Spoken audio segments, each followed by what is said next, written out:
Welcome to the Hobby Hour. I'm your host, Jim Granato, Dean and Professor at the Hobby School of Public Affairs. In an era of accelerating change, policy schools must meet the moment of preparing the next generation of leaders with the skills they need to navigate and solve increasingly complex challenges. Today, we're joined by a national leader in public affairs education, Angela Evans. Angela has spent her career advancing innovation in government and shaping how universities train students for careers in public service. She is a fellow at the National Academy of Public Administration, a visiting fellow with the IBM Center for the Business of Government, and Dean Emerita at the LBJ School of Public Affairs at the University of Texas at Austin. Angela, welcome to the Hobby Hour. Oh, Jim, thank you so much for inviting me. I always enjoy talking to you. So let's start with the big picture. Society's problems today, from public health to AI governance, are complex, interconnected. How is the landscape of public service changing, and what does that mean for policy schools? You know, Jim, for years we've been using the term wicked problems, and we always talk about how complex society is and how interrelated the problems are. But I see today there's a cast of many new characters here that really make these complex issues even more complex. One is we have administrative chaos. We have legal quagmires. We have, cherry picking in media. We have civil society that's kind of unrest. I was talking to some people the other day and I said, it seems like we don't really have a civic peace of mind. There's no public peace of mind. There's just this constant worry and constant freneticism. So you take all of those problems and you add that to that. You add those dimensions to it. And so then you think, like, my word, how are we going to prepare the students who want to get into this arena? How are we going to prepare them so that when they're in there, they don't get trodden down, they don't get discouraged, but instead they find some kind of energy and they find innovation and ways to deal with this? I think this is a real challenge for public affairs education. So tell us about the teaching approach of agile learning, which you helped pioneer, and how that translates in the context of public affairs education. Well, I'm not sure you would call me a pioneer. I think it was sort of the next step, logical step that many people came to at the same time. There's many people who are talking and working very hard in Agile. I see it from a common sense perspective. You can't enter any profession, any job, even if you're the most well-trained, academically astute person, without common sense. So when you think about agility and you think about public service, those two go together.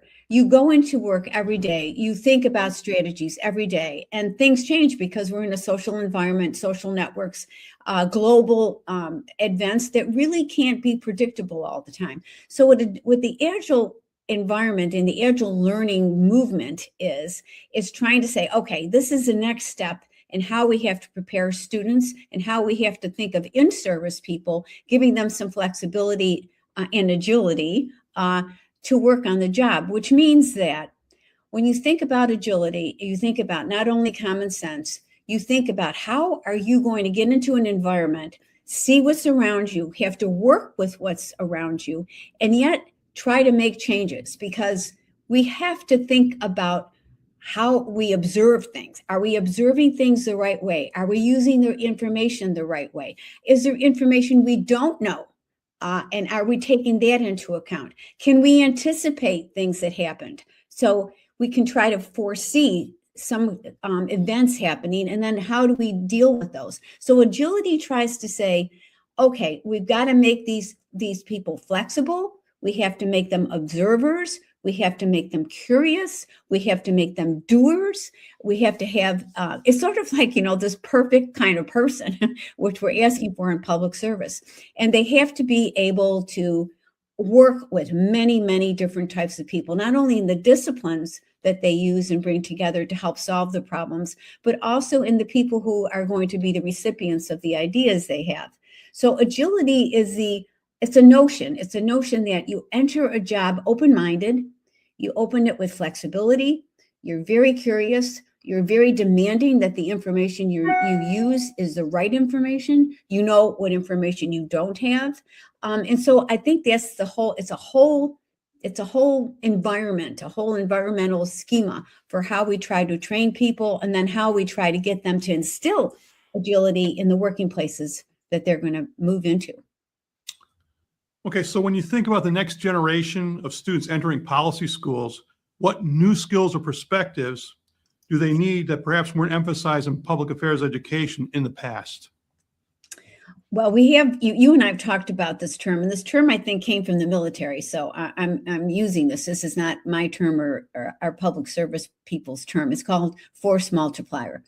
What they're going to have is a skill to bring a lot of people together to work on issues, even when they don't have the official authority to do so.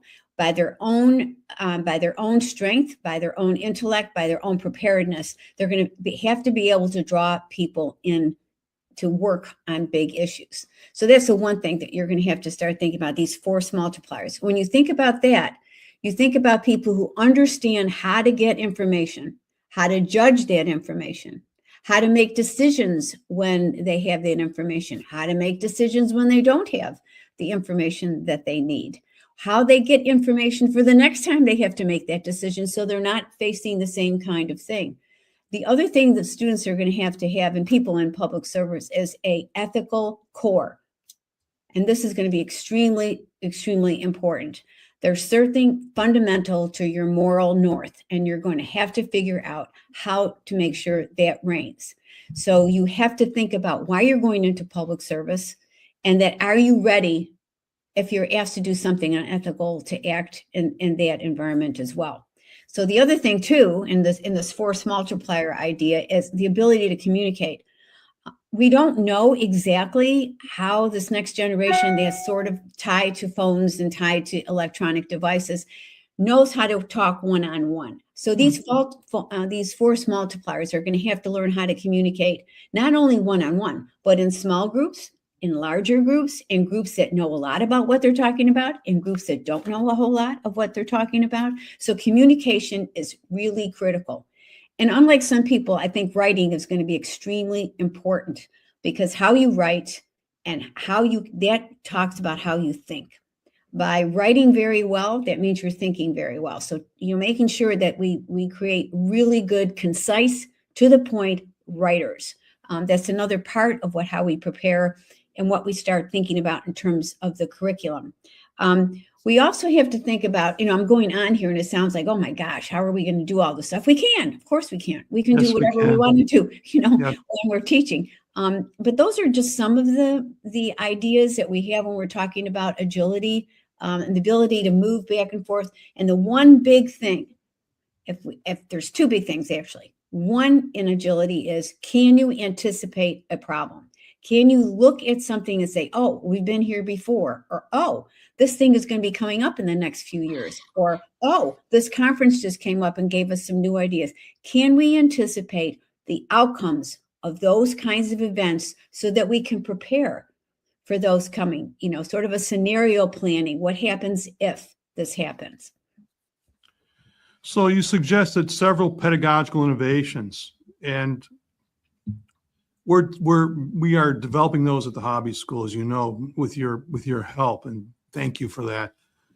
What do you think is holding back progress in general across the spectrum?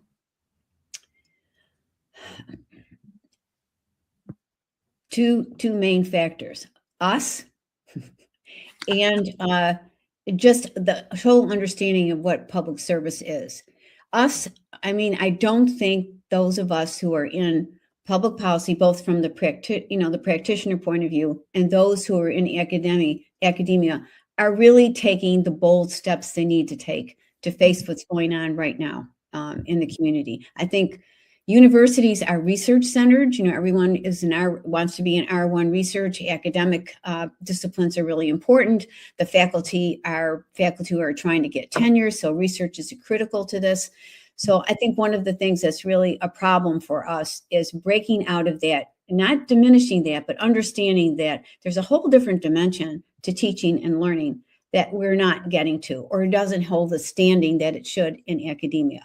So that's one part of it. And I really don't think university leadership understands public administration and public policy. I think they just don't understand it. And so we're always seeing this sort of, oh, that's that little school, or that's that little discipline within another discipline. And Oh, it's all, it's all public administration and, the ones that do the checks. No, and we failed because we have failed to talk to them about what the real importance is of public affairs, public administration, public policy, whatever we're going to call ourselves, how important that is, not only to the academic community, but also to the, to the clients on the outside. And I think we really haven't done a very good job. So I was talking about the us on the outside. Have we done a really good job to convince the American public that we can do a great job for them? That we're there at the table with the best ideas, that when we fail, we learn from our failures, that they can trust us. I think they've lost a fundamental trust in public service, not because we don't have really dedicated public servants, but they're not seeing them. They're not in environments where they can shine, where they can show that they can solve problems, that they can learn from problems and disasters. So I think this is the kind of dilemma that we're facing. And how are you in public policy schools saying, okay, we're going to prepare students. They're going to know that. They're not going to be shocked by this. They're not going to be surprised by this. They're not going to be, pessimistic. They're not going to become cynics when they get into public service, but they're going to go, aha, I know this and I know what I can do about this. I've been trained to do this. I've been trained to think about this. And, by God, I'm going to get it done. That's what I see as the challenges. So at the hobby school, we stress analytical training, ethics training, leadership training. There's internships, there's tabletop exercises, there's simulations. But one of the things that seems to be we're pointing to is experiential learning. And it seems to me that has to take a bigger share of the training pie, if you want to use that word. So what do you think of that? Do you think experiential training has to be reinvigorated or even emphasized more than it already is? I think it's the keystone, frankly, Jim. Sometimes we get caught up because we're using terms that we've used in the past that have a whole lot of meanings attached to them that are from the past. I think experiential learning, if we're going to call it that, apprenticeship learning, learning on the job, learning with practitioners is absolutely essential for our success. And I think that's one of the places where we really this is where you have taken the lead in some of this. Schools of public policy have capstone programs where they do research for a particular client. They have internships, and some have what they call an apprenticeship for, like a half a year or so. But what we don't do in the public affairs schools are two things. We don't really welcome practitioners into our academic community in the sense that they're equal partners. They're sort of seen as like, oh yeah, you can do that course, or oh yes, you're not going to have a say in what the curriculum is really going to be like, are you? And then we don't really understand, we don't put our students in positions that they're working consistently with practitioners. So that's why you and I have been talking about really changing up who teaches, where we teach, and how we teach. And part of what we've been talking about, which is the reason it's so frustrating, is because it would take a real change, is we need to give the students in public affairs a similar kind of experience that you have when you're in medicine.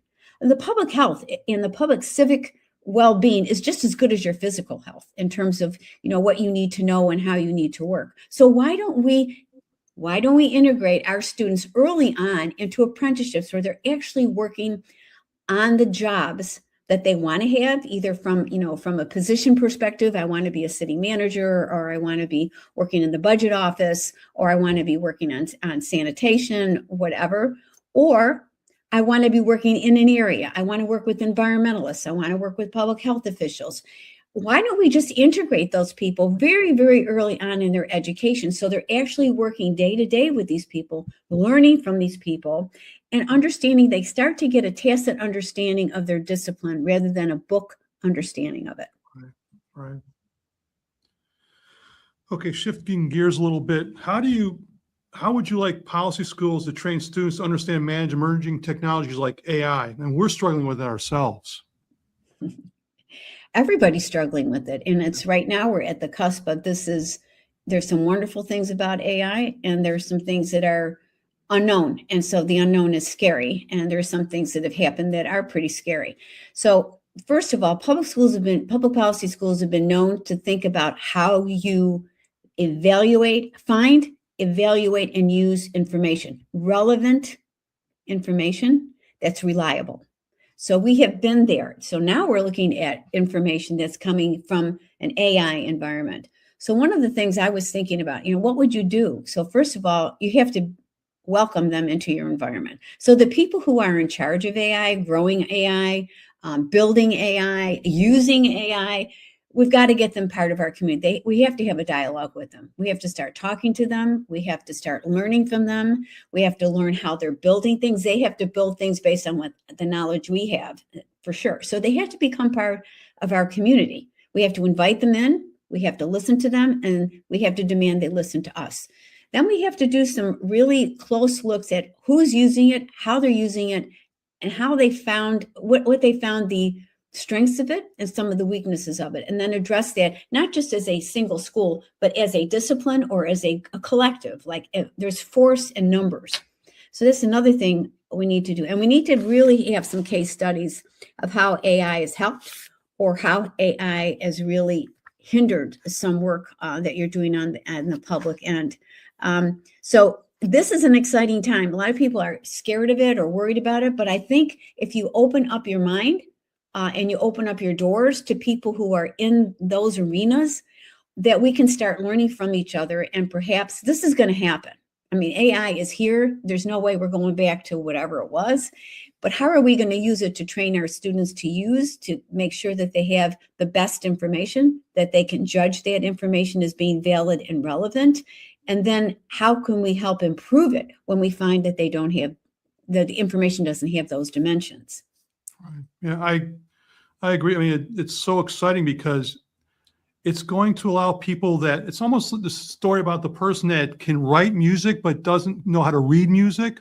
This is what large language models do for you. You've got the picture in your head, but you know what a derivative is, but you have trouble with the manipulations. AI will take care of that for you. Now you've got this helper that's helping you build this mosaic that you could not have done on your own unless you had like 4 co-authors or something like that. And of course, that adds to your productivity. It's spectacular what could happen with this. But there's another issue I want to ask you about. There's an ethics issue, accountability, transparency. What we do typically about data and modeling is replication, data for sure. And so what do we have to add any new ways to train students about the ethics of research here? Is there some issue or issues you see where AI could be presenting a new ethical challenge we haven't thought of before? I think it will. I don't know exactly what it is right now, because I think one of the things you're talking about is, one of the things we have to think about is AI. What is it not telling us? It's very easy to get caught up in, oh my gosh, it's just this incredible research search, and it came out with the consistent themes, but how did it do that? And how do we know that it's totally accurate? This is why we have to get involved in the actual construction of it, I believe. And I think the ethics is good. The fact that you actually think about, Jim, that you're actually bringing that up is a good thing, because sometimes you just get caught up. Everything's very fast. It's accelerated, and we get caught up in the beauty of it, or the potential of it, or the scariness of it, and we don't really think about, wait a minute, what is it not giving us? What is it that I'm looking at this, but what is it that I need to know more about? Or what is it that there's something wrong with this? And I think that turns into like us talking about the ethical use of AI. When is it ethical to use it? Especially when you're talking about experiments in individuals, individual subjects, or replication, or saying, okay, this is our truth. I mean, this is going to be a very, very big deal. And the public affairs schools, public policy schools, can lead in the thinking. There may not be an answer right now, but there is a lot of excitement in the thinking about it. And we got such great minds around. Why don't we start thinking about this instead of just talking about it as like, oh my, it's going to be a problem? All right. Your background is unique in the sense that you've been in a very high leadership positions for government, but also in academia. And so you've seen best practices about the following issue. If you were to offer some advice, what works to build stronger partnerships with government agencies and nonprofit organizations, how would you get those two entities to better align, or have the schools better align education workforce needs to those elements? Jim, one of the things that when I was at the Congressional Research Service, which is a branch of the legislative branch of government, and it was formed after Richard Nixon's era because the Congress thought the executive was becoming too powerful. So the CRS was established to give members of Congress and their staff reliable, objective information and analysis. And this was like in 1970s. And one of the fundamental things there, one of the fundamental purposes of that was to bridge the knowledge and the research that was created in academia and bring that in common sense terms to the United States Congress. So I grew up doing exactly what you're saying, which is how do you bridge knowledge that's created and knowledge that's reinforced in an academic setting to people who are on the firing line trying to get policy so that it makes sense in a civic environment. So here's a couple thoughts. One is you have to invite each other into your worlds. So you're in academia and you're just afraid of policy or afraid of politicians, or you don't talk to them, you're not going to get it. You're just not going to get it because you don't know their world. So one is you have to get to know each other. And that means that you can't wait for them to come knock on your door and say, oh, what's at the hobby school? Let me see what's behind that door. The hobby school and every other public policy school, and you're really good at it, needs to get out into the policy environment and say, we're here. This is what we can do. How can we help you? Or what are you thinking about? And then they have to feel like you really are listening and that you're really doing research that's going to help them. So it's not like compromising your integrity in research, but really understanding the practical application of the research. That's very, very important. The second thing that's really important here is that you get to know each other before you need each other. So when you start thinking about city management or state management or nonprofits who are going through all kinds of reorganizations and obstacles, and you're thinking of the federal government, whatever public service or nonprofits you're thinking about, it's how are we doing with each other? Can you come and be part of my school? So you invite them to come in and be on an advisory. That's a simple thing. Come and be on an advisory group or come and do some seminars with us. So we have academics and the practitioners working together in a setting that's safe. It's not like high stake for the practitioner. It's not high stake for the academic, but it's doing something where they're coming together and getting to know each other. And always thinking about how can I help them when they really aren't asking me for help? Like you see a good article or you see a good conference and you just write them, just saw this, thought you might be interested. It's a personal relationship and a relationship where both sides have to feel like they're invited in. Okay. So when we talk about innovation in government, it can mean many things, right? It can mean new technologies, new ways of delivering services. From your perspective, though, what does innovation in government look like in practice? You've alluded to it early on about being force multiplier and things like that, but if you were to state, what does it really look like in practice? I think we've talked about this before because of the challenges. If you're on a job, you got to do your job, and your job it's a full-time job. So you're working on administrating or you're developing policy. So you have all of those constraints, all of that context that you're entering into. And you think like, okay, I've got this, and now they expect me to be this big brain to come up with something new and different, whatever. No, I think we don't really prepare students. We use the word leadership and innovation very loosely. When you're talking about innovation, it's like you're on a job and you see something that isn't quite right or is really something that's a good potential to do something. So what you have to do, this is again when we were talking about the strength of observation, the strength of curiosity, like why is this working this way, and who knows about this, and how can I make this better within the context of the environment you're in. So especially for people who are going first out into public service, like your students are graduating, and you can't expect them to go into an environment and say, oh, I got the answer, no problem. I know how to innovate, and this is all wrong. No, they're going to go into an environment that has been a traditional environment. There's people who know what they're doing there, and you're going to have to fit in. But you fit in a way that you can see and observe things that maybe people have been there a long time haven't observed, and you bring it out in a non-confrontational, non-threatening way. And you raise your hand and say, I'm here to help figure it out. I'm here to help do something about this. So sometimes it's the little things. It's like in ethics. You say a person made a huge ethical mistake. Well, chances are that person did a lot of little ethical things that were wrong before, and then just start building up and building up and building up, and they just get away with things, and then they don't even think it's unethical. The same thing applies here. You really have to work at this, work at it, and think about it as building blocks. You try this, and if it doesn't work, you try something else, you observe something else, you try something else, you bring it to somebody's attention. Number one. Number two, you have to be, I think, to be a really good innovator. In addition to the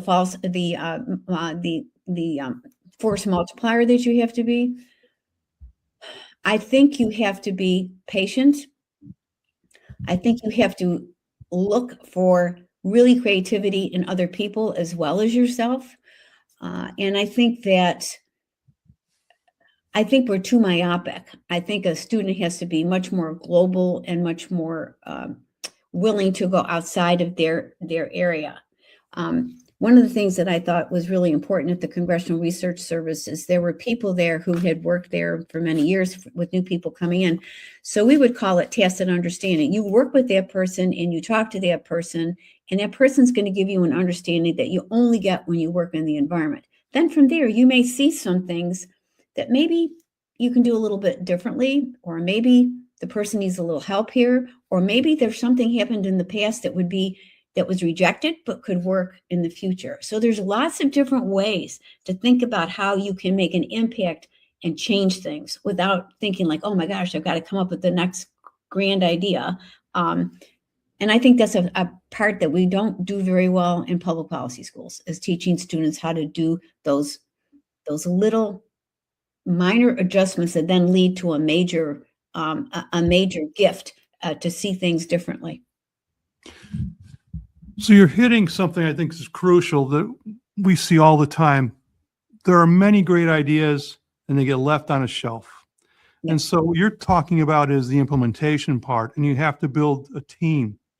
So my experience at NSF, we had a situation where there was an experienced person visiting. I was a visiting scientist, but the person that was the permanent director, he had been there 30 years. And so our offices were next to each other. And so there's constant, and within a few weeks, a friendship developed. And I had some ideas and so what he would do is he'd be like the road grader. I mean, he would say, go here, do this, do that. He helped me navigate the minefield. I mean, to get things done, because the nature of the bureaucracy is defeat and everything is slow. And so our goal is to get this one innovation done in 6 months, and we got it done in 3 because we knew the right people to go to. So I'm just pointing out things that we need to tell our students. Yeah. I don't want to use the word find a friend, but it's informal, and you have these ideas, and you work with, at least start with one person. I'm guessing that's what you would recommend if you can. Don't worry about the meetings. Work with this person. I've got this idea, having lunch with him or her, whatever, and you just start doing this. And I think the other thing I think that's very important about this is if you have that type of a situation, and I think you're getting at this, is you have a situation where if you succeed, you help transform the organization, and other people are going to start replicating. It's what you just said, force multiplier. But it's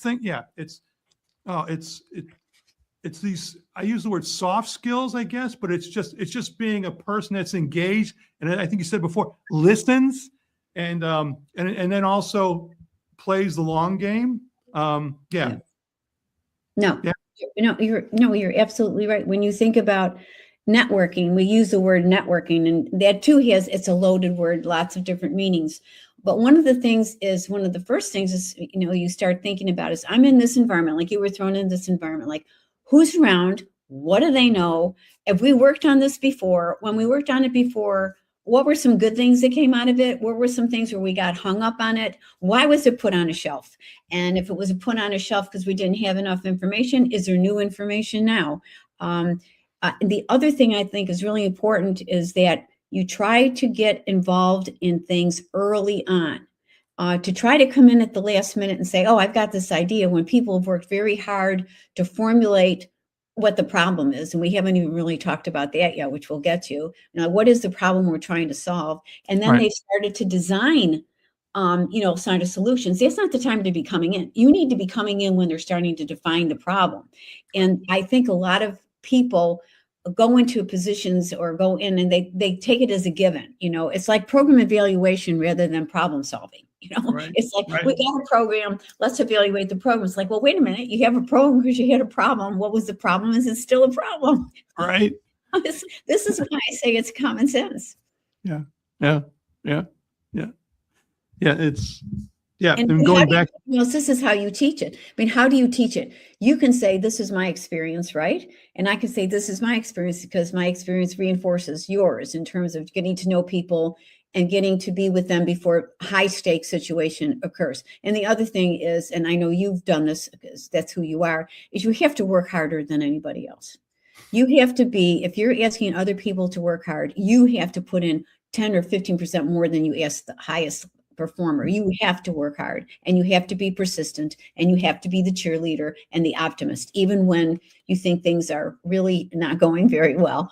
But how do you, the way you teach students this, you and I can have a lunch with them and talk to them about it, but the way you teach them, you put them smack in the middle, you just throw them in 12 feet of water and you say, here we go, and start swimming and start thinking about how you would do this, or go into situations where people are faced with this day to day and see how they solve the problem and how you would solve the problem. That's why practical experience, working with people who've been there, done that, have been in the arena, and who've gotten up and are persistent. That's why it's critical, especially in our profession. It's a high stake profession. It's public good. Right. I think your point too about book learning. So, I read all the books on bureaucracy, Downs, Hecklow, all of them, right? And I get into a bureaucracy, and the book learning helped about incentives and things of that sort and scenarios, but there's such an element to a personal interaction and relationships that it eats that stuff for breakfast. And so it really is. You do have this framework, but you're dealing with people. And I think you're totally right. You come in with an idea, there's a problem, I'm trying to fix it. And you come in from day one. And that's exactly what happened. We had an idea, a problem. My predecessor said, you have to, you're here to help innovate. So think of a problem. So 6 months before, this was something I've been working on for years. And I figured what I was going to do. And in day one, we started. And it was not, Hecklow and Downs and all these people, whatever. It was us sitting here. How are we going to do this? And again, the ideas were there. The problem was we were going to use these ideas to fix that problem. We brought in a whole bunch of people from the outside to talk about it, people in opposite camps, which was great because they found out they agreed. We thought there'd be this war. And instead they're sitting there going, I'm waiting for this to be discussed for years. We haven't a transcript about it. But the point is, what the person with the experience did, the connection was, again, go to this person, go to that person, do this. If you don't do a dear colleague letter, it'll take forever. There were all these things you had to worry about in terms of implementing it. And it worked because of him. And again, the connection that we had. No, I think it's critical. And we have to figure out how to instill this knowledge and then the effect of that experience on students so that it becomes part of them. It becomes, it's not just, oh, I went through this exercise and I did well and that was a really good lecture, but it becomes part of their professional psyche. They really get it. They get that this is an important thing to do. And they don't even have to think about it. It becomes second nature. It's I don't think schools, Jim, you and I have been around, a long time. And I really don't think we have these kinds of conversations that are serious among the top leadership in the public policy schools. For some reason, either people are super swamped or they're or they'll say, well, we'll do a little bit of innovation here and there, but really thinking this through and saying, how can we integrate this so it's not just a course, it's not just a luncheon, it's not just an internship, it permeates through everything that that student experiences in the school, or that in-service person who's helping us or integrating with the students. Everybody feels it in their bones that this is something that's just natural to a public servant. I don't know how we can get there yet. Yeah. Yeah. Yeah. In terms of, the other thing it seems to me about teaching classes that are involved with, just we could call it be a force multiplier. And we may have more than one lecturer. And I think you'd probably have to do some scenarios and go through it and play it out, war game it, I guess you'd call it. But it seems to me that's where you move from reading about Hecklo and this, that, which you need to have. And maybe you can have a hybrid where you do the same, but that's where we're headed, I think, in doing this. We have to. Well, you know, even if we have a framework from any one of the major thinkers in public administration, they're giving you a framework in which to think. Are there consistencies across those frameworks? We should pay attention to those consistencies. If they're not, it's a framework. And sometimes those frameworks change. I dare anybody to go into the executive branch of the federal government today and think about like what it was 10 years ago. It's not. It's totally different.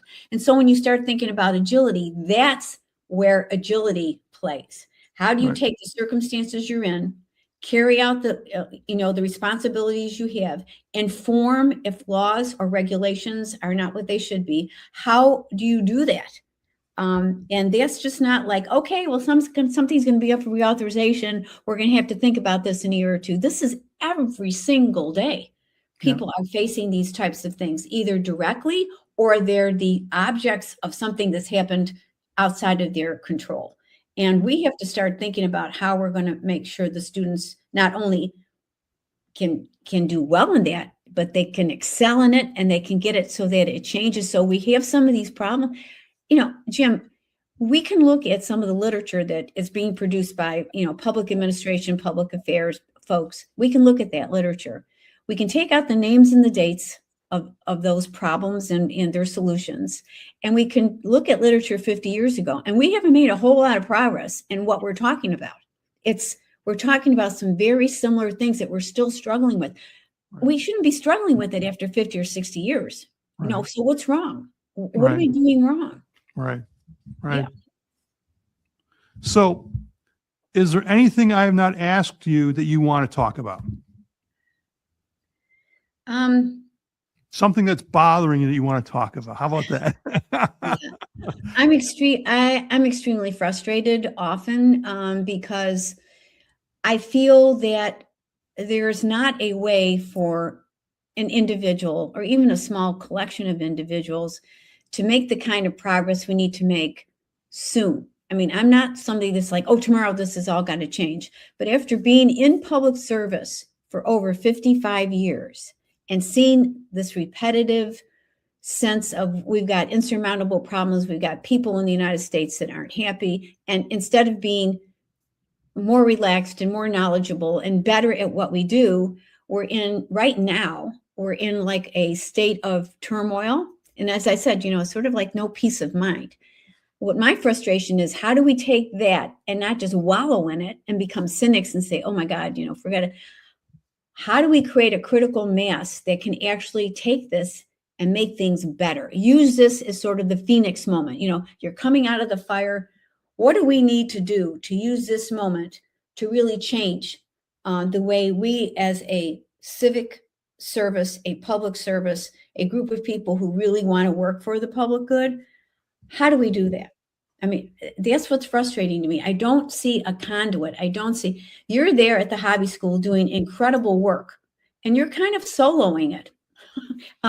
There should be a big movement around this, and we can have lots of different ways to attack a problem. It doesn't have to be my way, your way, the way, but that's what's frustrating to me, Jim. I'm just not finding a environment in which we can talk about this and then do something. We keep going back to the known or variations on a theme or tinkering with program evaluation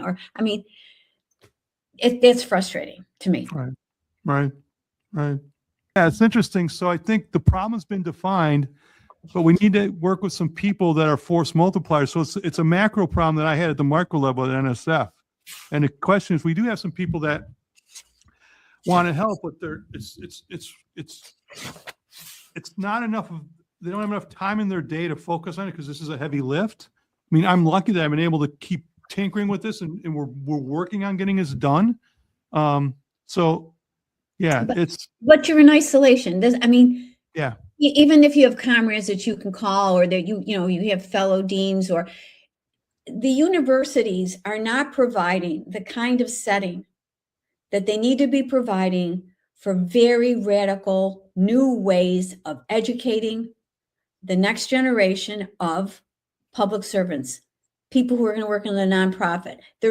They don't see this as their role. I mean, you look at all the big schools, you look at engineering and medical school, law school, and if you're lucky, you got the public policy school there and noticed and listened to, but it's sort of a luck of the draw.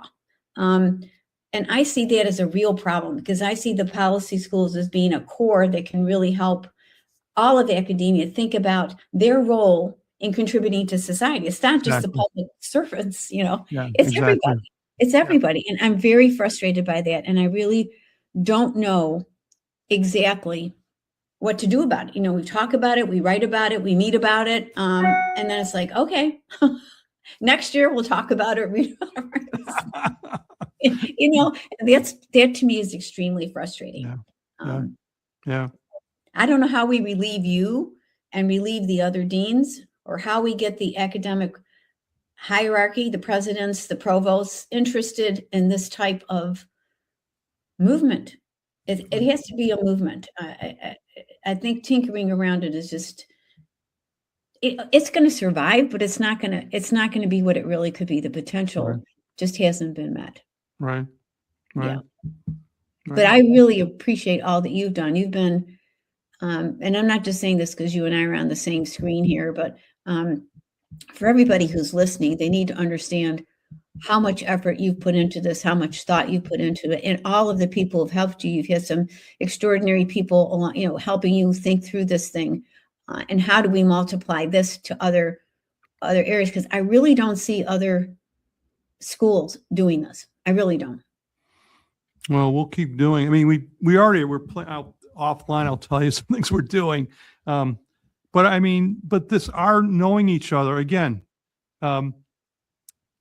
it was at a conference. You're in the audience, a chance meeting. I said some things.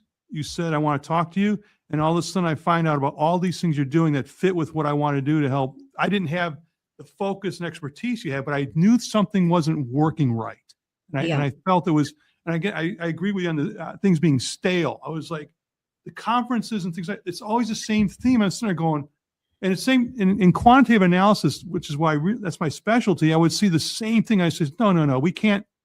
And plus some of the practices were just flawed and people knew, but it was like they were a hamster on a treadmill. It was like, whatever. I mean, this is not helping us. I know, and academia, it reinforces that. They put some young, bright minds who think about research, and they put them on a treadmill. Oh, you're an assistant professor. You got to get an associate professorship, and to get an associate professor, you have to get really high scores on your research, and then you have to write a book, and then you have to wait a minute, hold on.